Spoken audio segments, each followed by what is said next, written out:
मित्रांनो, ह्या व्हिडिओमध्ये आपण एसबीआयचे ऑफिशियल ॲप म्हणजेच योनोचा युजरनेम आणि पासवर्ड तयार करून योनो कसे रजिस्टर करायचे हे बघणार आहोत. त्यासाठी आपल्याला ब्रँचमध्ये व्हिजिट करण्याची सुद्धा गरज नाही. अगदी घरी बसल्या फक्त 5 मिनिटांमध्ये आपण योनो रजिस्टर करू शकतो. आपल्याला फक्त आपले account details, ATM card details, अकाउंटला रजिस्टर असलेला मोबाईल नंबर आणि आपला स्मार्टफोन आपल्याजवळ असणं गरजेचं आहे. चला तर मग सुरू करूयात. सगळ्यात आधी आपल्याला प्ले स्टोअरवरून योनो एसबीआय हे ॲप इन्स्टॉल करून ओपन करायचे आहे. येथे तुम्हाला ॲक्सेस अलाउ करायचे आहे आणि नंतर एक्झिस्टिंग एसबीआय कस्टमरच्या खाली रजिस्टर नाववर क्लिक करायचे आहे आणि परमिशन अलाउ करायचे आहेत. आता जो मोबाईल नंबर अकाउंटला लिंक असेल ते सिम सिलेक्ट करून नेक्स्टवर क्लिक करायचे आहे आणि SMS परमिशन अलाउ करायचे आहे. एक लक्षात घ्या की तुमच्या रजिस्टर मोबाईलचे सिम ह्याच मोबाईलमध्ये असणे गरजेचे आहे. मोबाईल नंबर व्हॅलिडेट झाल्यावर जर तुम्ही पहिल्यांदाच एसबीआयची ऑनलाईन सर्व्हिस वापरत असाल तर तुम्हाला इथे नवीन युजरनेम आणि पासवर्ड तयार करण्यासाठीचा मेसेज दिसेल.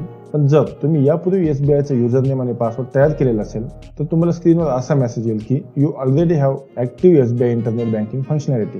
तर अशा वेळेस तुम्हाला जुना युजरनेम आणि पासवर्ड टाकूनच लॉग इन करावे लागेल. जर तुम्ही पहिल्यांदाच योनो वापरत असाल तर प्रोसिडवर क्लिक करून येस आय ॲग्रीवर क्लिक करायचे आहे आणि नंतर register for YONO with my ATM कार्डवर क्लिक करायचे आहे. आता येथे अकाउंट नंबर टाकून खाली डेट ऑफ बर्थ टाकायची आहे आणि नेक्स्टला क्लिक करायचे आहे.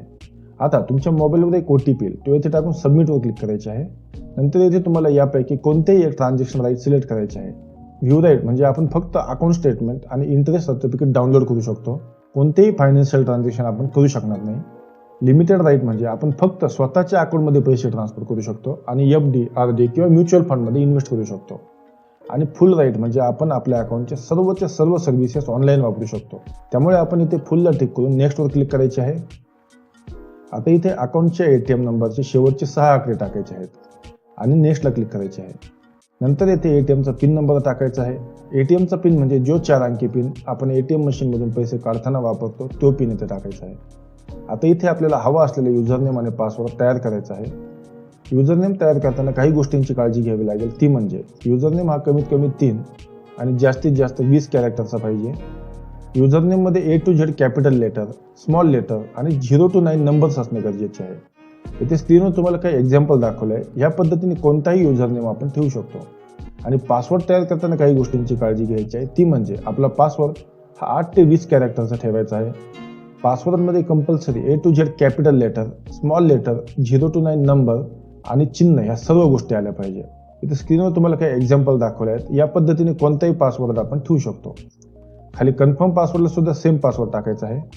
आता युजरनेम आणि पासवर्ड टाकल्यानंतर कन्फर्मवर क्लिक करायचे आहे. आता येथे तुमचे योनो रजिस्ट्रेशन सक्सेसफुली झाले आहे. नंतर येथे आपण MPIN सेट करू शकतो.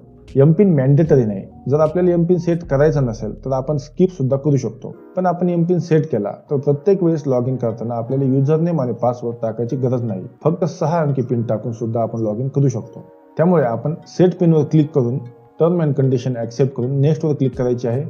आता येथे आणि येथे खाली आपल्याला हवा असलेला 6 अंकी पिन टाकून नेक्स्टवर क्लिक करायचे आहे. आता तुमच्या मोबाईलवर एक OTP येईल, तो येथे टाकून सबमिटवर क्लिक करायचे आहे आणि फायनली आपले योनो पूर्णपणे रजिस्टर झाले आहे. आशा करतो की ह्या व्हिडिओमधून तुम्हाला काही नवीन माहिती मिळाली असेल आणि व्हिडिओ आवडला असेल तर व्हिडिओला लाईक करा, शेअर करा आणि असेच नवीन व्हिडिओ बघण्यासाठी चॅनलला सबस्क्राईब करा.